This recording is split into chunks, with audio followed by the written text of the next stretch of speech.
Right.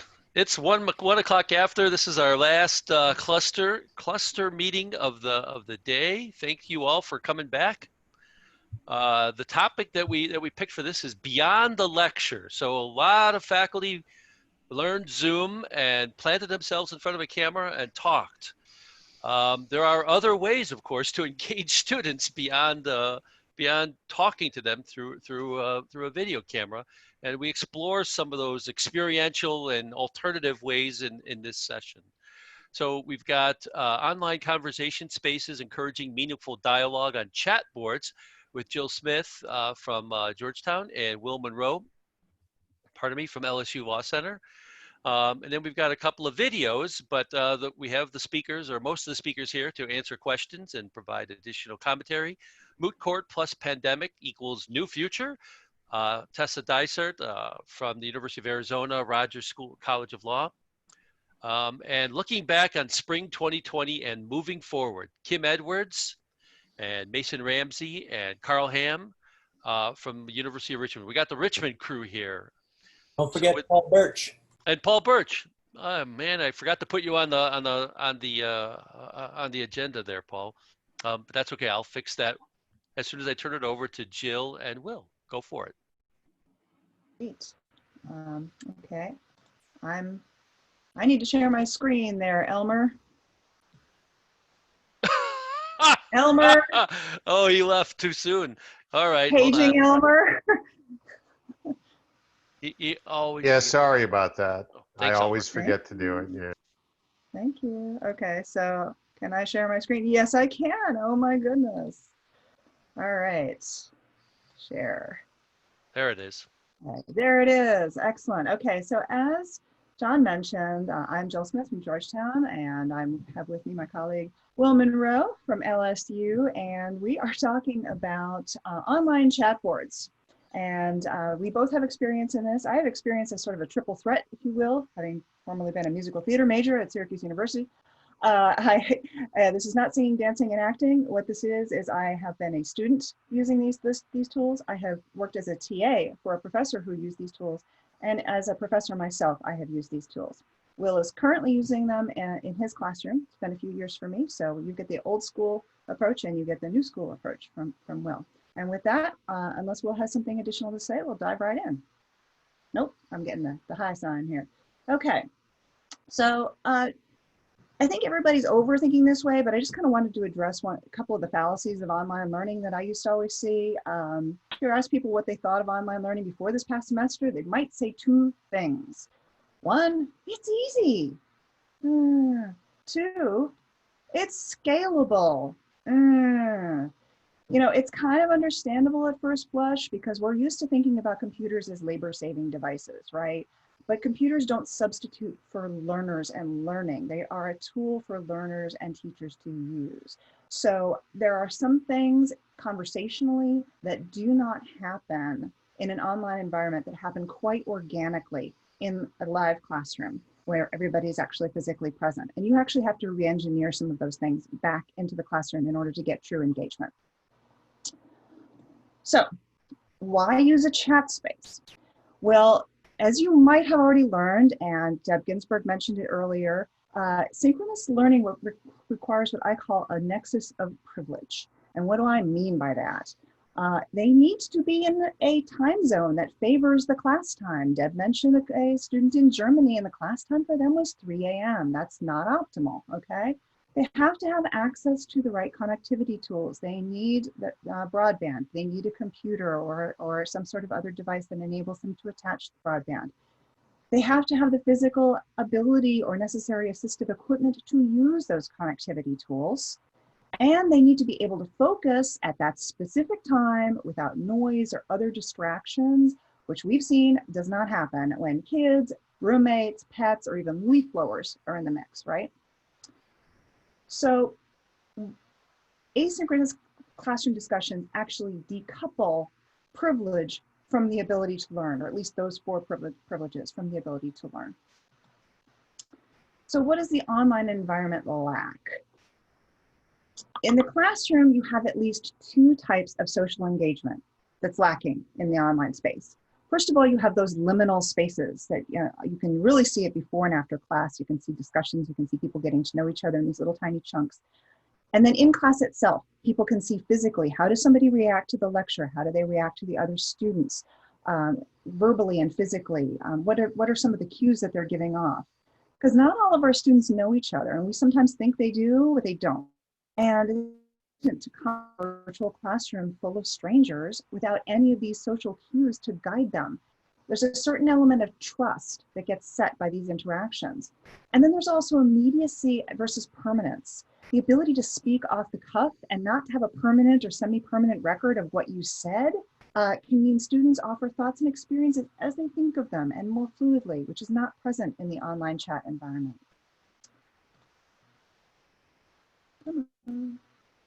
So how do you recreate that social trust? You can do it in a few ways. And by the way, I've seen this done well and I've seen it done incredibly poorly. And when I say I've seen it done incredibly poorly, it means it wasn't done at all. There was no effort to kind of create a cohesive classroom environment as opposed to just tossing students into the online environment and expecting them to cope. So first, one of the most successful things I've seen is to have a kind of a getting to know you post.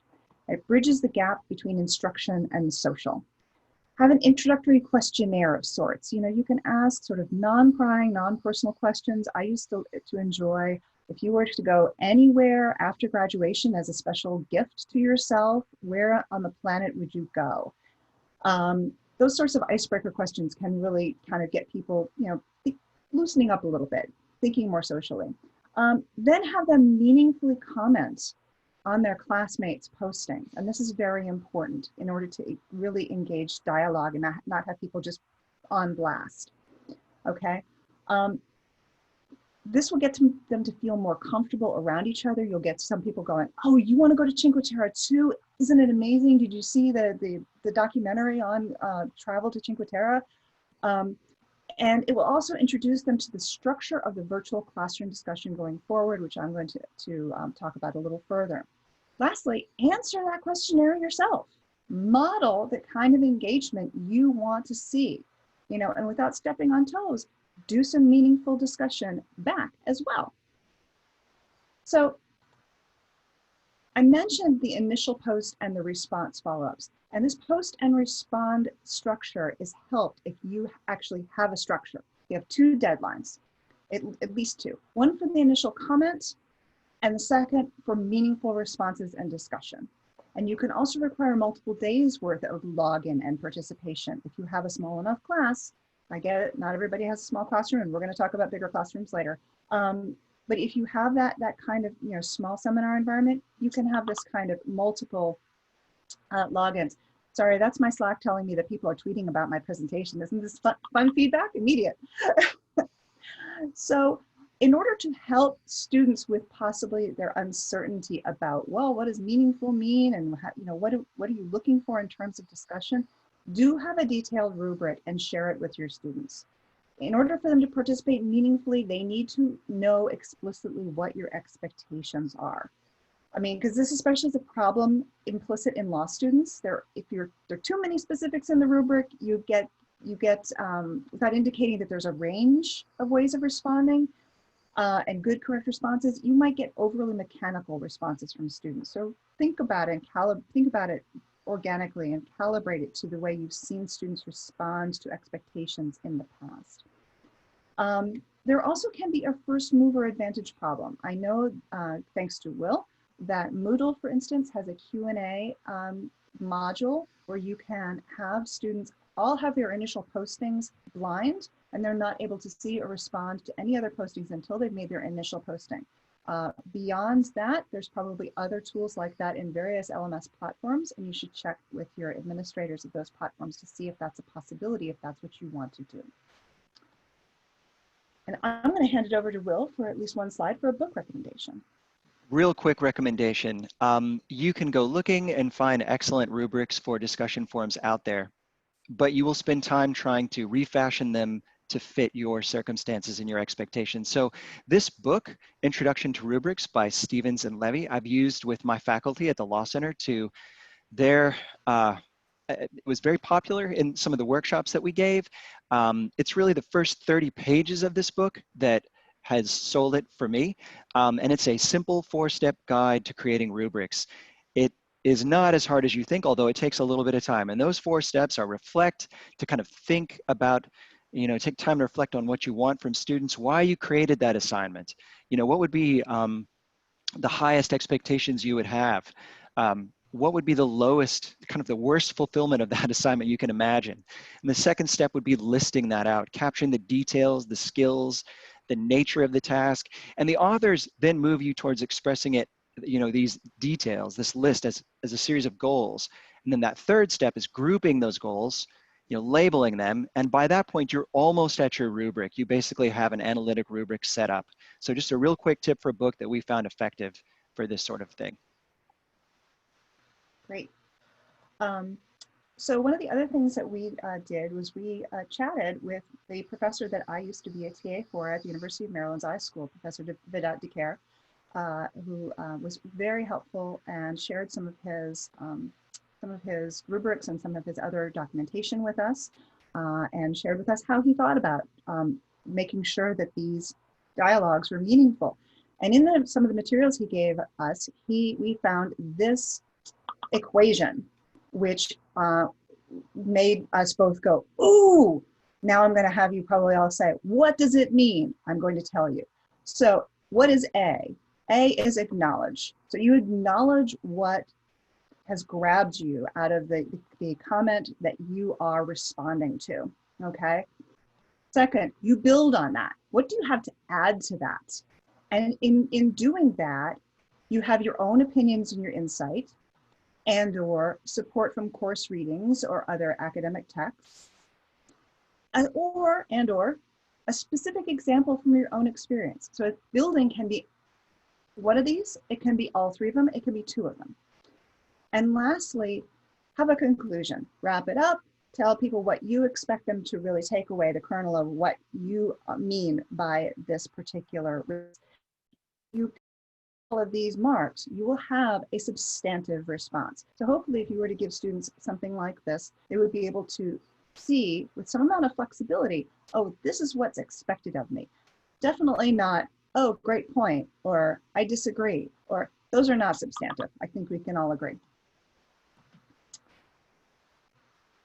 So last point from me before I hand it off to Will permanently, we have an additional ABA required benefit. Standard 314. If you are doing regular assessments and communicating those assessments to your students of online chat board discussion groups, you are creating formative assessments as you go. By the way, one of the things I forgot to mention, and it was on the slide, but I want to highlight it, is you don't necessarily have to do these assessments of the chats yourself.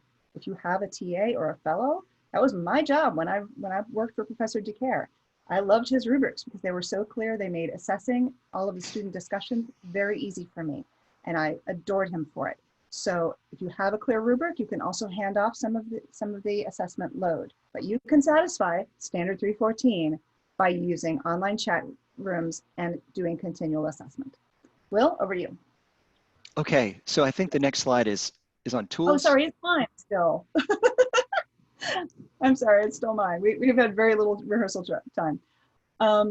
So in dealing with larger classrooms, so we've got, I'm starting and then we'll take over. You can call on specific students, make it like traditional cold calling possibly. And you can also assign follow-up discussions to certain specific students. Additionally, if you want to split your class into subgroups, there's a variety of ways you can do that. You can have the same discussion in more than one space. You can have those groups be closed to each other or open to each other. And then possibly if they're all closed to each other, maybe you can have a greatest hits every week or every 2 weeks or whatever your deadline structure is like, to highlight some of what you think are the best points that were made in those discussion spaces. Now, sorry, Will, over to you. No, that's great. So I have 2 groups of tips that I want to present to you. The first has to do with tools. You might want to consider using non-LMS chat tools, such as Microsoft Teams, Slack, and even Discord, if you're familiar with that. But it's important for a professor or anyone using this to be acclimated to it before this class begins. So in my next slide, I talk a bit about Microsoft Teams. So, okay, what's going on here? Microsoft Teams, if you happen to have it at your law school, presents, some basic features that are a lot like asynchronous discussion forums in an LMS. You can post replies, you can reply to those posts. It's easy to follow discussions that way. You have what are called channels, which if you've ever used Slack, you'll be familiar with, which could approximate discussion forums. And each channel in Teams has its own unique URL that can be embedded in your LMS. But in addition to that, Teams allows you to filter discussions by username or other parameters. I haven't used this very much, but I don't have in my own LMS, Moodle, the ability to search through posts in this way. I can always, do a find on the web page itself, but this is a little more powerful. It has you have the possibility to upvote posts. Again, that's not a feature I have in my LMS. And in the courses, in my own courses, and for the law faculty that I assist, I've heard complaints about the volume of posts and replies. And one way to increase student engagement and perhaps surface the best posts might be to allow students to perhaps like one post in your discussion forum or per module or per week. Emoji. Teams, Slack have plenty of emoji. You can use this to react to posts, or you can use it in the context of a written post itself. Now, this might seem like it's trivializing academic discourse, but earlier when Jill was discussing the idea of allowing students to become more comfortable with one another and to trust each other more and to be more willing to take risks, this small feature might be one way to encourage that. Teams has a private chat. Again, related to becoming more comfortable with peers. This option for private sidebar conversations is not possible in Moodle, and at least not possible in our instance of it. And without exchanging any further information, cell phone numbers, other account information, you can talk to your classmates. The mobile app support is very good. It's certainly better than the Moodle app that I've used. And my own students, Jill mentioned earlier, I think spontaneity. My students have reported a high degree of satisfaction with the peer feedback and constant communication. There's just a fluid feel to their use of Teams, and they seem to like it. So on to my second my second recommendation. I'll start with this idea of the architecture of engagement, which actually comes from a paper by Riggs and Linder. And they wrote about designing the structure of an online course. So Jill earlier mentioned the need to re-engineer our learning environments. And this architecture of engagement idea was originally used for the planning of community spaces. And the design of a space speaks to how well we can interact and engage with each other. Now, physical classrooms provide us with cues about the kind of engagement we'll have. Rows of chairs versus small group seating. When you see clusters of seats, you already have some kind of cue about how you're going to be interacting with each other. But cues for online learning spaces aren't always as clear. And to extend this metaphor a little further, we need to virtually rearrange those chairs. So in my next slide, I have an idea, maybe a little unusual, but it came from a podcast I like called Teaching in Higher Ed from Dr. Travis Thurston, who's at Utah State University. And he was remarking about the inadequacies of online discussion forums. There is perhaps you're familiar with it, with a lineup and answer model of discussions in which a question or a small group of questions is posed, students reply, and then they return and reply to the responses from their peers. And he asked you to imagine a classroom where an instructor would pose questions, go around the room, ask everyone to reply, and then go back around and ask people to remark on two of their peers' answers. That's very repetitive. And for him, this was not enough higher order thinking, was not enough co-construction of knowledge, and the good replies will get buried again. And so he had this idea, a strategy called digital power-ups, and he used Bloom's taxonomy, that's why it's there, as a starting point. So in the next slide, it's really very simple visually. I mean, he used Bloom's to create a kind of scaffold of hashtags, and these were defined for his students. And he asked his students to use those hashtags in their posts and in their replies to each other. He wanted them to be aware of how they were replying to one another, providing their original posts, and he gave them the freedom to use them as they wished. So the example that follows in the next slide is an example from a course I'm teaching now. Now, I provide my students with the same sort of definition for each hashtag, which is what you see, that first paragraph of text there. And I ask students to apply that hashtag to the beginning or the end of their post and in their replies to students. And I guess I'm kind of leaving this with a question, because I haven't seen this used in legal education, but perhaps an adapted version of Bloom's taxonomy appropriate for legal education, such as Paul Callister's version for legal research skills, might be appropriate. Maybe there are other frameworks like that out there. And that's really the kind of provocation I guess I'd leave you with. If maybe there are other ways we could approach using scaffolds and features like these. And those are my two sort of tips to share with you. And I think we're moving towards a close here, and we may be running out of time. So That's it. We're done. Great. Thank you very much for that. All right, we've got a couple of videos to show next, and that we'll pause between them to help you context switch. So Tobias, anytime you want to start. First one is Moot Court plus Pandemic plus New Future by Tessa Dysart at the University of Arizona.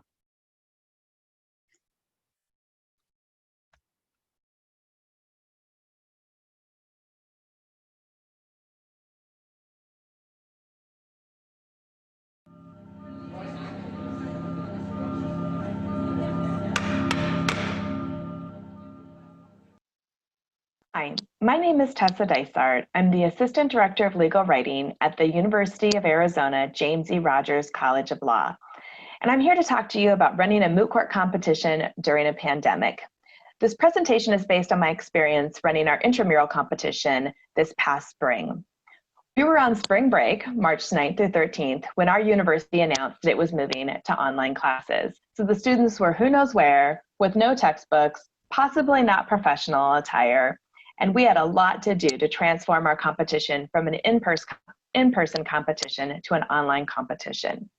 The first few things we had to think about were emergency issues, like notifying the judges that they weren't coming to campus, and ensuring that the students had the tools they needed, like clothes, computers, internet access, to still participate in the competition.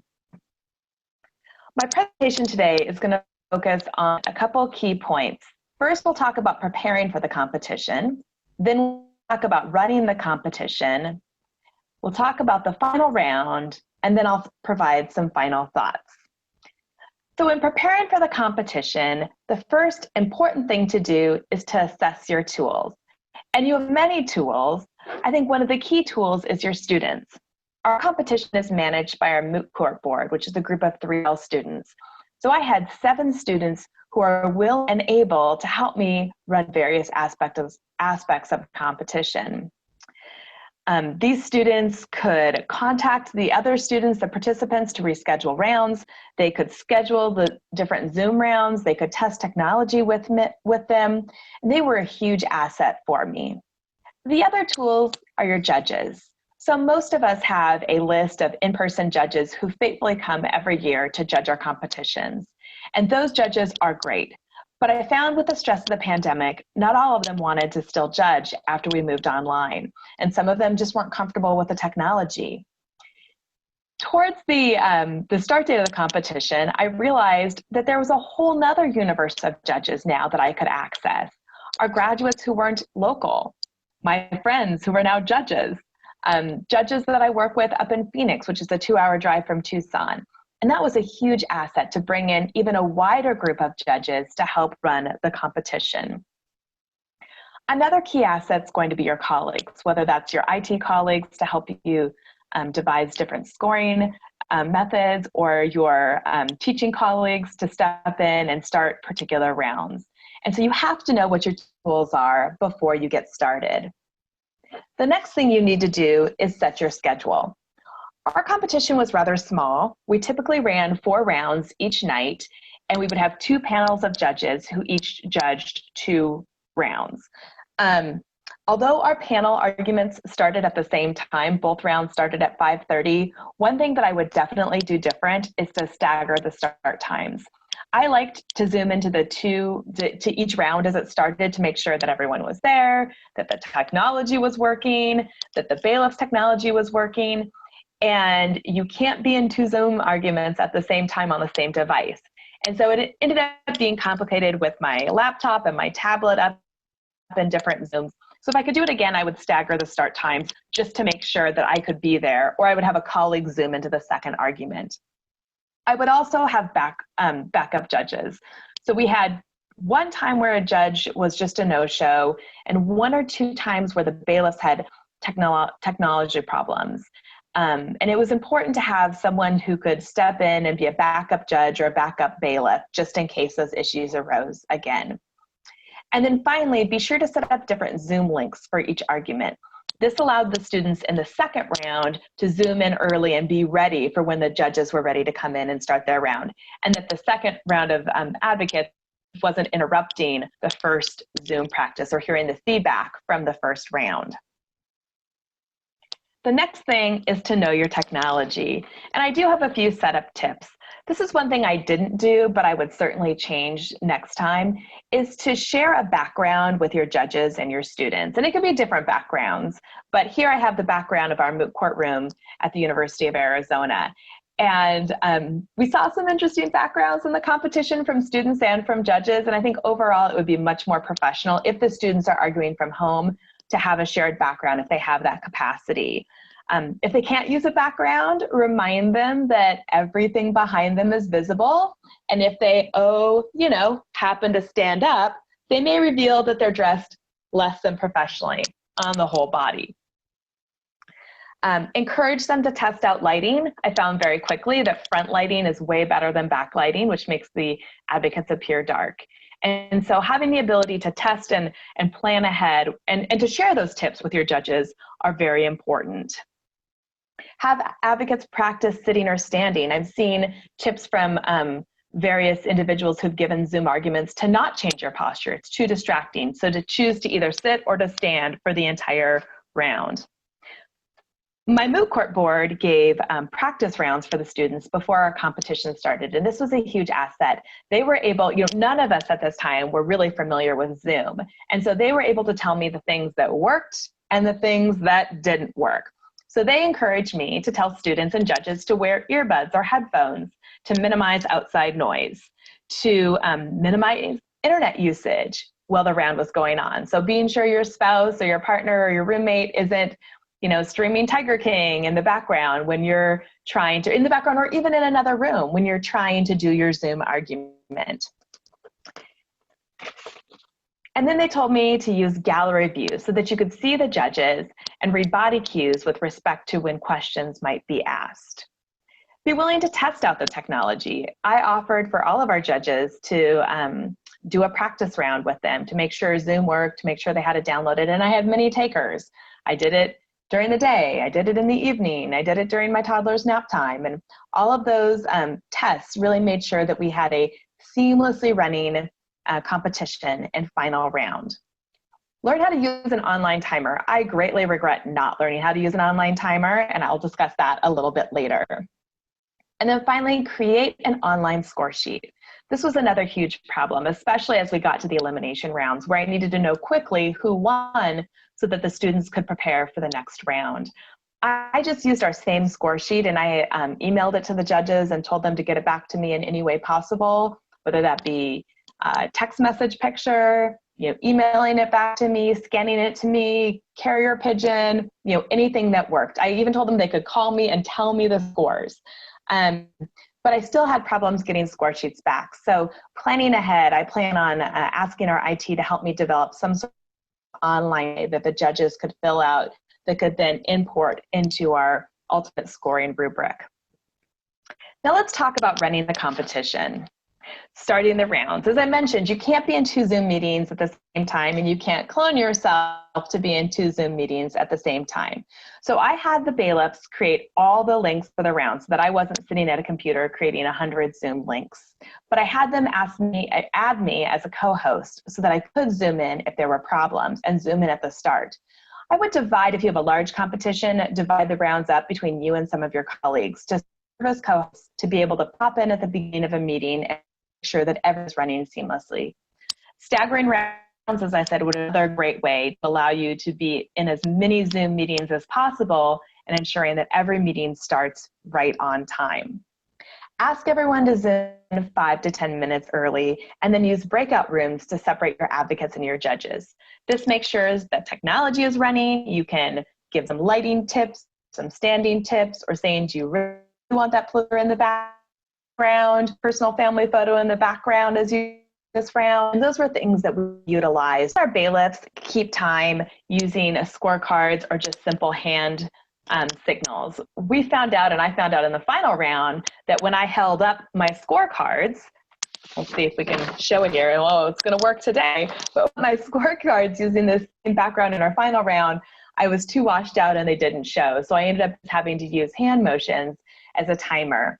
If I could do it all over again, I would have taken time to how to use an online timer and share my screen, but not have it be the big screen. I know this is doable. I've seen discussion of it on listservs, and I just didn't take the time to do it, and I definitely regret that. Consider having advocates call in from a phone, ideally a home phone, which your students probably don't have, but your judges probably do have, to have better sound in the argument. That way, if their internet blips out for just a minute or pauses, they can still be heard over the phone.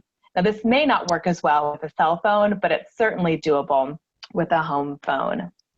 And then after the round, use the break rooms to allow the judges to conference and to fill out the score sheets. Now, this may not work. If you are recording the round, you may need to go back and make sure that the private deliberations of the judges didn't end up on the recording.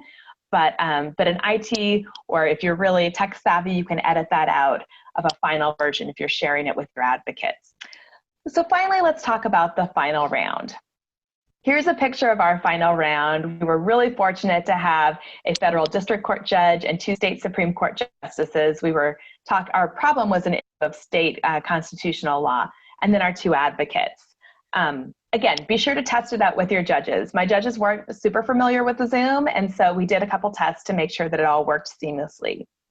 Find a platform that works. So with the Zoom, you have 2 options. One is to stream your final round on YouTube. So this allows your advocates and judges to be on screen and gallery view, but to not have a million pictures of all your viewers who are watching the final round. We didn't have that ability in our Zoom account, so I actually was able to create a webinar which did the same thing. So students could sign into the webinar as attendees, and they wouldn't have a picture and they wouldn't be able to talk or Zoom the round. And then our advocates and our judges and me as bailiff could sign in as participants. And this worked quite well. The host, I had the ability to cut off everyone's video and sound at the beginning, and then and I shared a screen of just a picture of the law school. And then once the round started, I unmuted and did everyone's pictures, and we were ready to go. Remember, you were on all the time. So, as I just stood up, if you get up to shut an office door or to deal with something and you're not full business all the way, that's going to be visible. And remind that for your students too, that they need to be on, they need to remember that they're on all the time and everyone can see what they're doing, just like in the real courtroom. And then finally, expect the unexpected. So I had my senior associates, who tend to cause lots of problems, locked out of the room. And I asked my senior partner to keep our most junior associate occupied during the final round, which was held in the evening. And despite all of that, my very tall 2-year-old learned for the very first time to open closed doors, and he really needed to talk to mama. So in the middle of the final round, I hear a mama, mama, mama, a door open, and he runs in. Because I was using a background, and I was muted, he wasn't super visible, but it was so funny and so unexpected. So be prepared for that. And again, remember that you're on at all times. And so I was trying to not laugh, knowing that my picture was visible and one of my students was arguing at that time. So a few final words. I actually do think that this is the future of oral argument. Well, I know judges want to get back to some semblance of normal. It really doesn't make sense for a client to pay for an attorney to fly from DC to San Francisco for a 10-minute oral argument in many situations. And so I think that Zoom arguments and telephonic arguments are perhaps our future. So I'm viewing this instead of being an emergency, slapstick together solution to teaching my students about the future of oral arguments.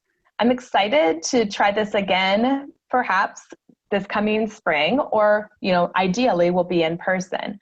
But I know from some calls that I've been on that schools, due to budgetary concerns and concerns about traveling, are starting to consider online moot court competitions instead of regular in-person competitions. So this could be the future of even moot court at America's law schools. And again, I think it presents great opportunities as well as some challenges. So be gracious with yourself, be prepared for the unexpected, and I'm happy to take any questions about how to run a successful online moot court competition. That was great. Thank you, Tessa. Unfortunately, Tessa's not able to be with us, but she did provide the video. So the questions will have to wait to another time. The next video is looking back on spring 2020 and moving forward.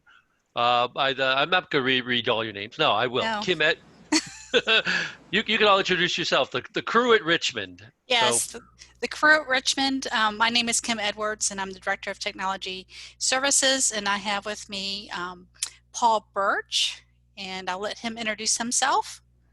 Hello, I'm Paul Birch. I'm And, the Computer Services Librarian. and we also have Carl Haum, and Hello, everyone. he's our Multimedia Production and Technology Specialist. Yep. And finally, Mason Ramsey. Hey everyone, my name is Mason Ramsey, Technology Specialist, Services Specialist. There we go. Good evening, everyone. So what we decided to do is interview our faculty and students about their experience moving quickly to online learning. And we came up with 4 questions to ask them. And Mason, Paul, and Carl and I split up responsibilities to talk to different faculty members and students. And what we came up with was several hours worth of video that we have narrowed down to 15 minutes here. But the questions that we asked included, what did you like or dislike about using Zoom? Did you use any features such as breakout rooms, virtual office hours? Are there any other technology tools that you used for the first time during the semester that you wish to continue when we're back on campus? Was there anything funny, interesting, or inspiring that happened that you didn't expect? And then finally, what was the transition from classroom to virtual learning like, and what challenges did you face? And with that question, we're going to lead into our video.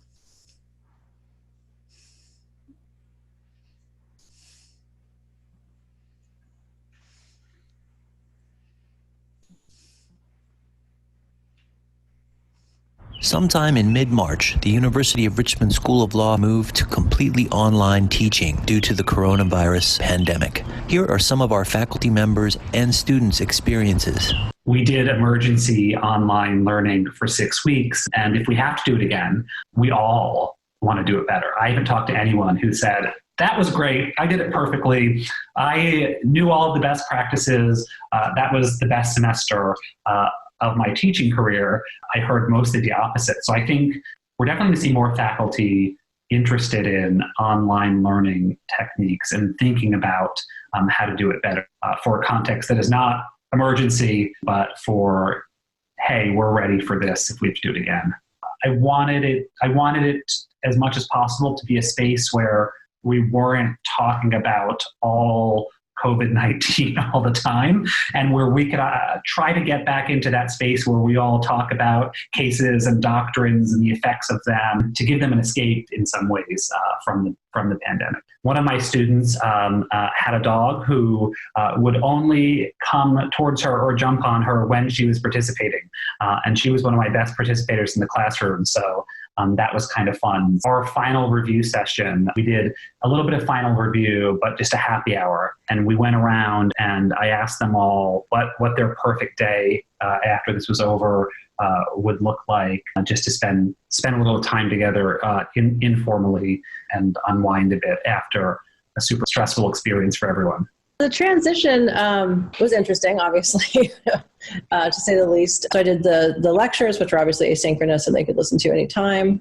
Then I tried to break the lectures up into, so that no lecture was longer than like 20 minutes. I tried to give them like, clever names, and I made a big spreadsheet for all of them with all the lectures to listen to for every class. Then the discussion parts, what would have been like in-class discussion, I basically did 4 Zoom sessions a week. So I did 4 discussion groups.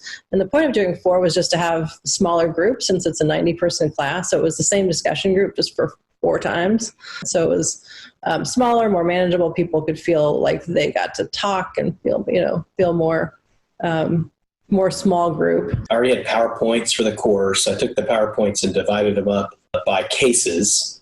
Turned those into PDFs, and then did just kind of MP3 audio kind of mini lectures for each one of those cases. And I put those up on a course blog. Those are still such things as blogs. It's a WordPress site. And so the students would be able to kind of click on the PDFs and the MP3s and digest things in small bites, because people were kind of everywhere at the time. And I really didn't think I'd have a ton of Zoom or synchronous communication, because I thought the students wouldn't be able to make it to all the sessions because of the dynamicness of where they were, and really wouldn't want to.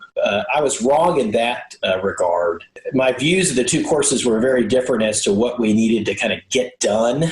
I wanted to maintain the first year's experience to be a true kind of rich first year experience. Not that I wanted to shorthand the upper level students, but I figured the upper level students would be able to do more on their own, and we'd be able to use the Zoom sessions as true kind of working out hypotheticals, questions, etc.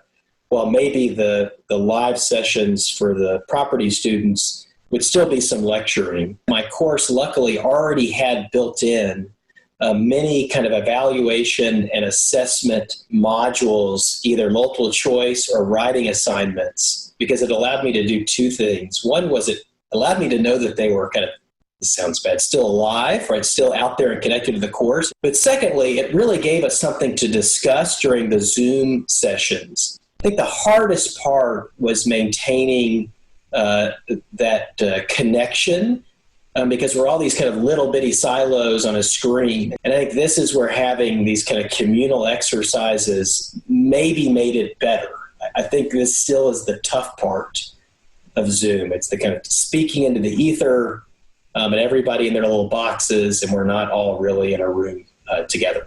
I am not someone who uses a lot of technology in my teaching.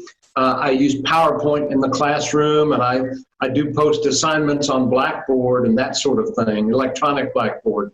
But I am a more conventional teacher in my style, and so this was a real adjustment for me to make. The saving grace for me was information that was made available to me by the IT staff, everybody on the staff. It was just such a great group of folks, and it turned out to work pretty well. Even beginning with the first class, it went remarkably smoothly. The biggest transition, I think, is the lack of interpersonal feedback from the students. I like when they laugh or nod their head or make faces at me. And, when you can only see 25 of the 45 students and you can't really see them, and I didn't make them have their cameras on. I had one poor kid that was zooming in from the West Coast, so he was showing up at my class at 5:30 in the morning.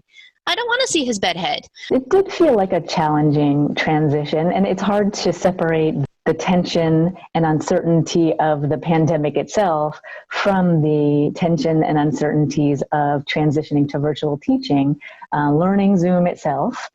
And I did some surveying of my students and some conversing with them about what would be best. The vast majority of students wanted access to synchronous class meetings. That included even the students who had particular challenges that arose because of the circumstances of the pandemic. I decided to modify a number of in-class exercises so that they could be done as independent exercises.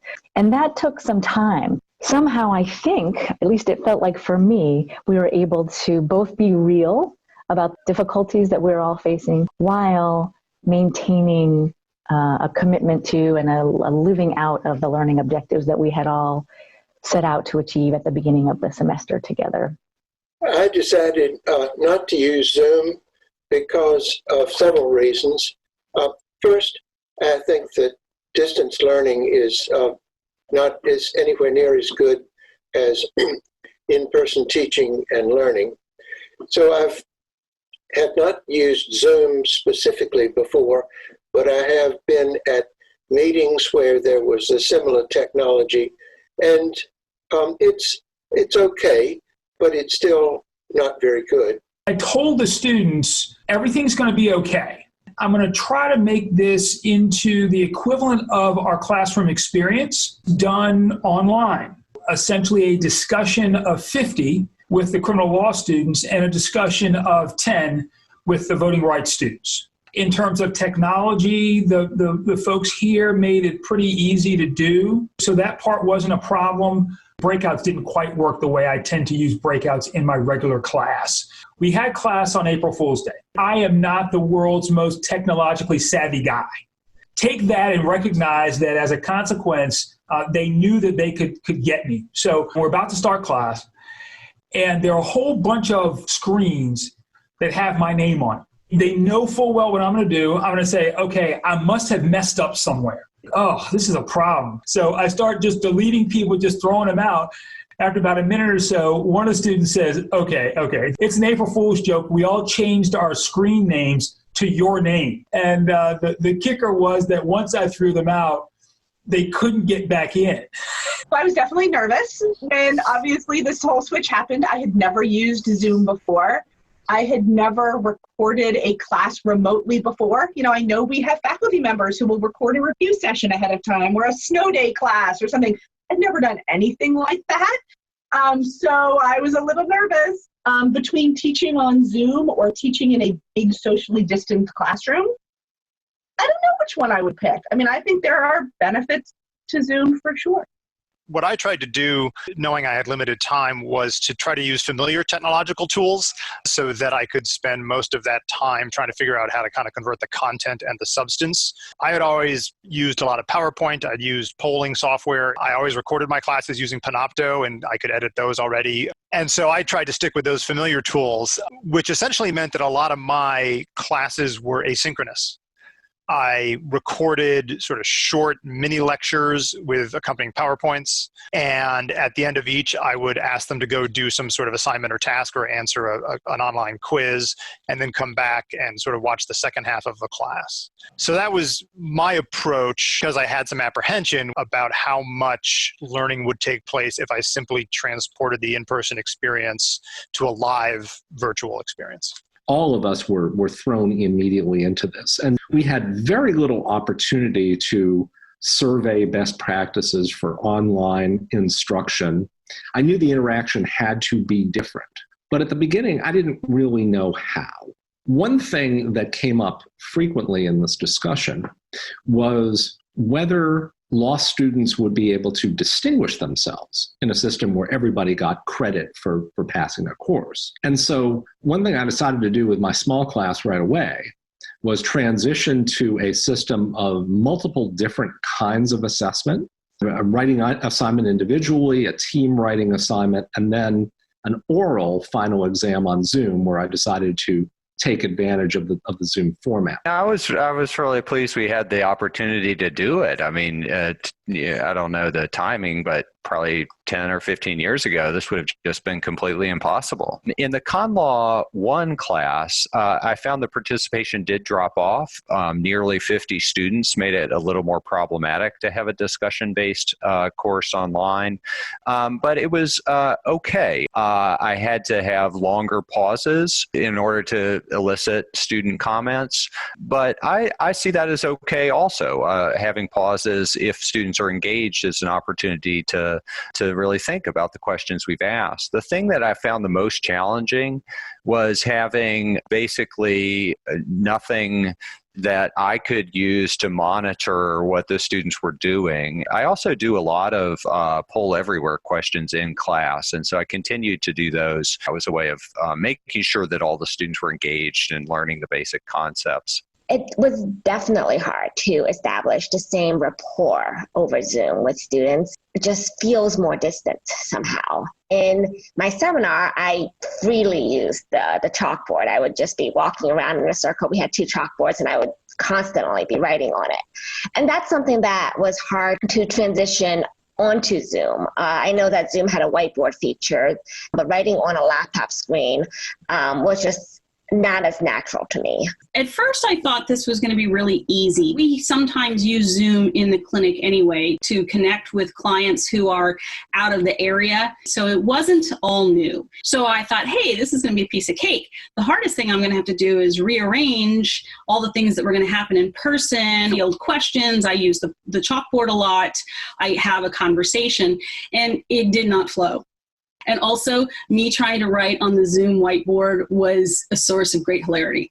I had never used Zoom before, so what we sort of had to figure out at the beginning was sort of how expectations were going to shift. You know, when you're in a classroom, you can get a sense of the classroom norms. Like, do people have their laptops open during class? And so the same thing was sort of applying in Zoom, where it was like, do people have their cameras on? Like, how often are people chiming in? Are they using the raising hand function? So there were just a lot of little shifts like that we all had to figure out.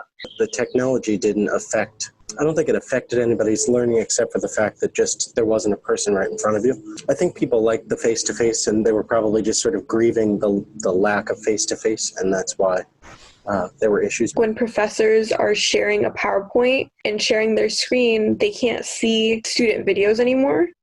They can only see the participants tab. So they're kind of lecturing almost into a void because like they can't gauge anybody's reaction. And there was a period where in one of my classes, I think everybody was just very confused.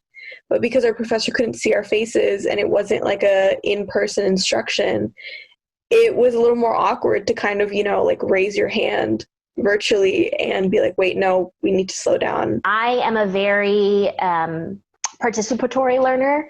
I like to talk things out as things are going on and ask questions in class and things like that. So we watched lectures, and then we had one live class a week. So that was nice, where I could still have that live interaction, but it was all a little awkward. I was in a very large class. I had a 90-person class. So our in-person classes were like 30 of your classmates just like all staring at each other. No one really wants to speak up.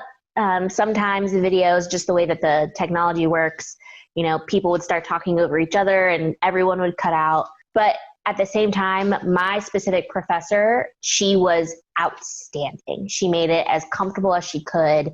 She really tried to give us all the tools that we needed to acclimate really well. It wasn't that bad, but my roommates sometimes would be like walking by. I had one day where my roommate was asking me a question in the middle of class, and I thought I was muted. I was not muted. So I think that was just like finding the space was like a common problem for some of us, but it all worked out.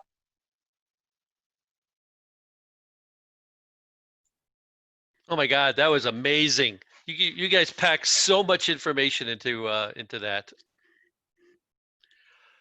All right. Lots of questions in the board. If we go a few minutes over, that's okay. You'll just be a little bit late for Tom Boone's crashing of CALIcon.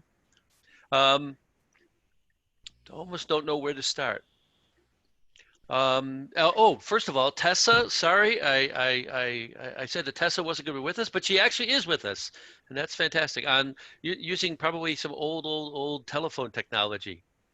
Are you there, Tessa? You're actually, yes, you're on Zoom on my phone with ear pods, so I feel like I'm way high tech. Oh, okay, that's awesome.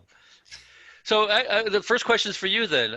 Did you notice any difference in the students' performances based on whether they stood or sat down? For the final round, both of our students stood, and actually that was the only round I ended up watching in full. I think the judges didn't really care what the students did, but I have heard from other people that it can be distracting when students change from sitting to standing. So I think if we do it again online in the spring, I'll tell students you either sit or you stand, but don't change, whatever you're going to do, you need to do it for the whole argument. And why didn't you use Zoom breakout rooms? You mentioned about not being able to be in two places at once on Zoom. With breakout rooms, you sort of could do that. I mean, I know there's limitations though. Yeah, so I guess I could have done the arguments, both panels, same Zoom link, and then split them into two different rooms. I think it was easier to have two separate Zoom links, and I actually found out after I recorded my video that had I set up all of the different Zooms myself, my account can't have two Zoom meetings going at the same time. So I think it was easier to use the breakout rooms and have each argument have its own separate login.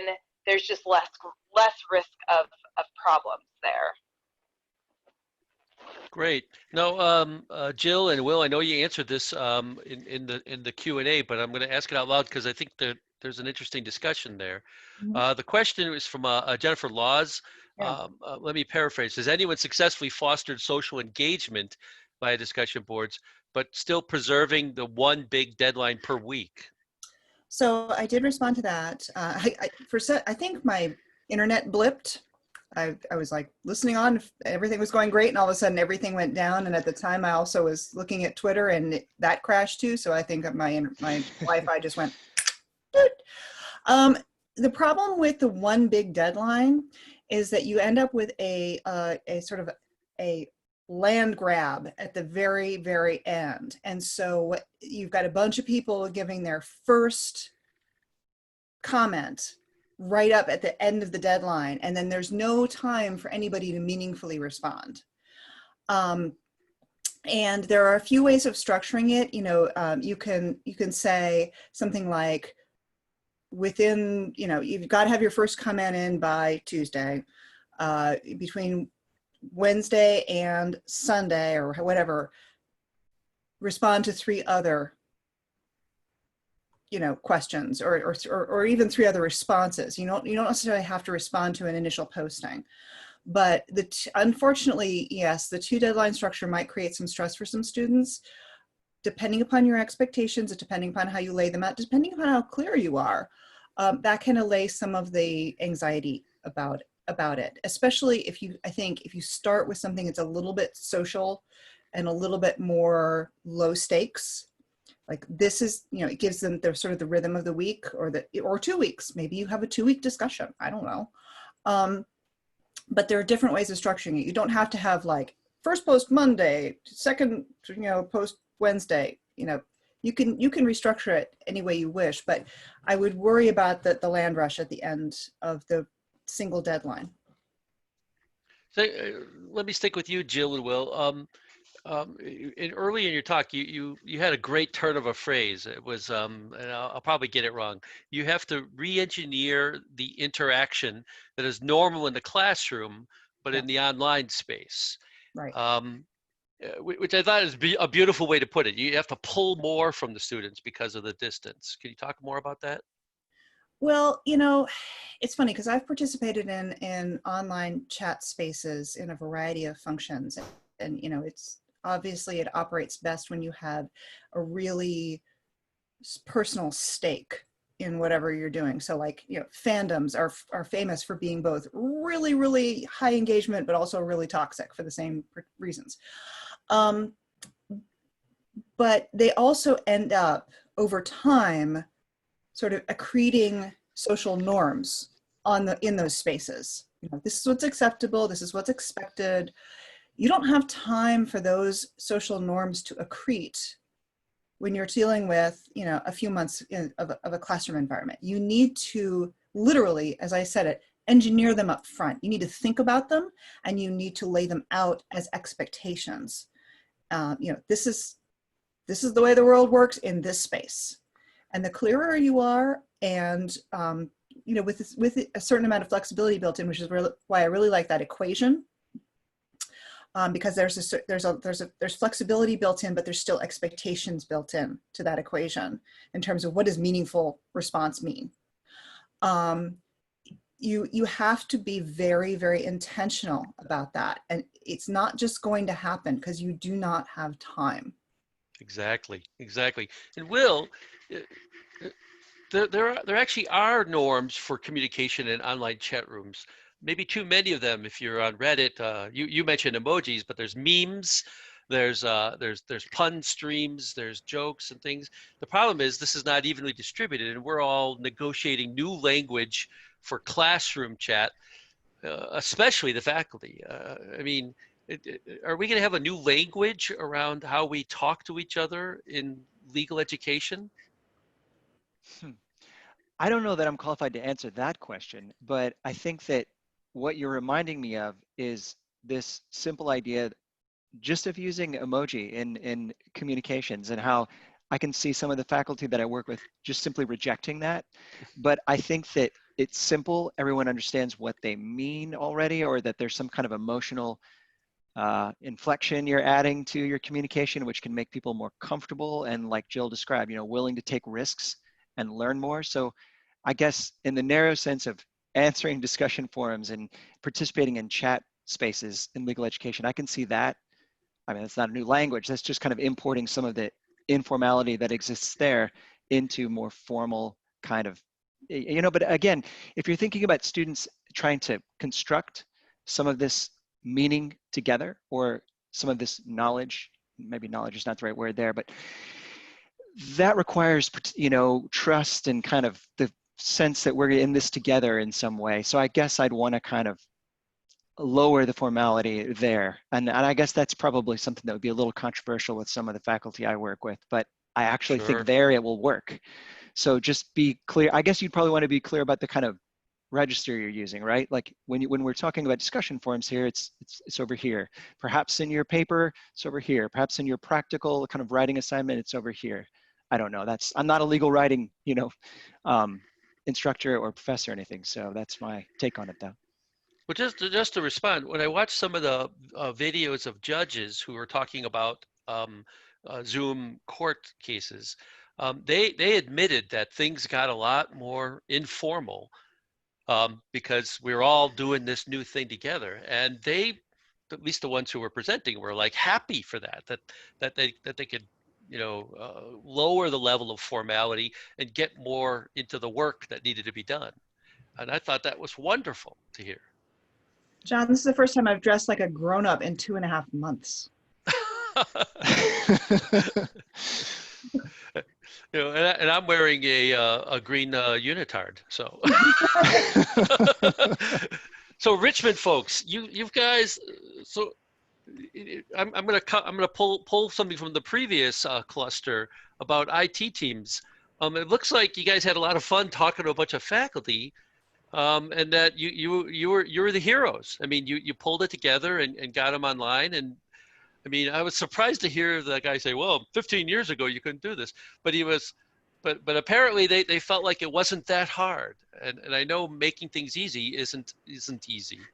What's interesting is we didn't have Zoom until March, 11th or something like that. Oh my God. Yeah, so we didn't even have that tool in our toolbox.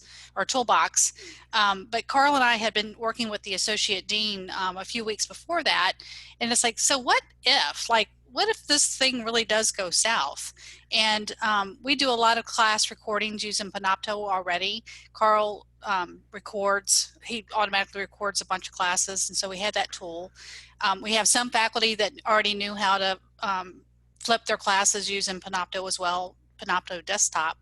And so we kind of thought we had a plan in place, and then it just spun up so quickly. And we literally had, I don't remember how many training sessions in like a 5-day period of time that Mason led and Carl led and I led and Paul led, just kind of like, here's the dirty part, this is how you get it going on. And I'll give a lot of credit to our faculty.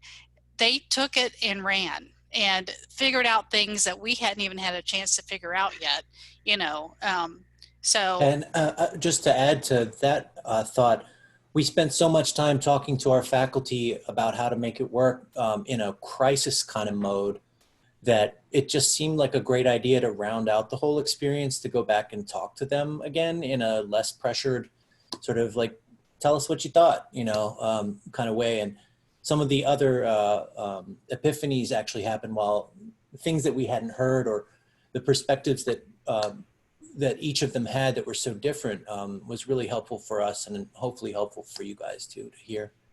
Carl did the assembly on the video with a lot of input from the rest of us and from Roger Skalbeck as well.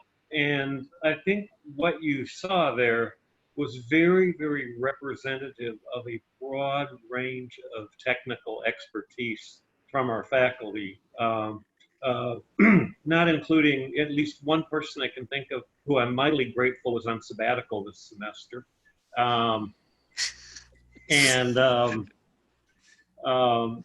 You know, really ranging from arch technophobes to selective technophobes to people who wonder why we are even on the payroll.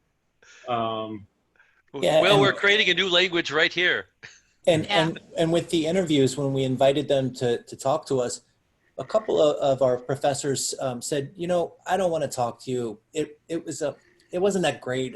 It was actually a really stressful experience, and I wouldn't want to just tell you a bunch of bad stuff. And I said, well, actually, I want to hear the bad stuff. I want to hear why you didn't like it. And he said, oh, okay, well then in that case, I'll tell you everything. So that just being open to hearing the things that were a struggle that were never resolved was also a good thing. How else can we learn? How else can we know what to do? Absolutely. Well, this was fantastic. This was sorry, Mason, did I cut you off? No, I was just going to mention how we had a lot of variety of, I guess, faculty who, because you couldn't keep them at home, you couldn't keep them, so a lot of them are still continuing to do their routine of coming in, going to their offices every day, and so we had to adapt to that. So we had professors going in and teaching in empty classrooms, so we had to support that at home. So it was interesting. We were able to learn a lot, and hopefully we were all able to share the experience together. Excellent. You know, for being a 45-minute session, this was really dense. There's so much to unpack. I'm glad we recorded it. If there's any last words? Was it really 45 minutes, John? Really? It was about an hour. It was supposed to be. It was supposed to be an hour. Exactly. Exactly. Yeah. Well, great. Thank you all very much, folks. That was the last session of the day. Tomorrow, by all means, come back tomorrow. We've got students, and we can't complete our look back, our snapshot of what happened without hearing their voices. I'm glad, Richmond folks, you included some students in there. That was fantastic.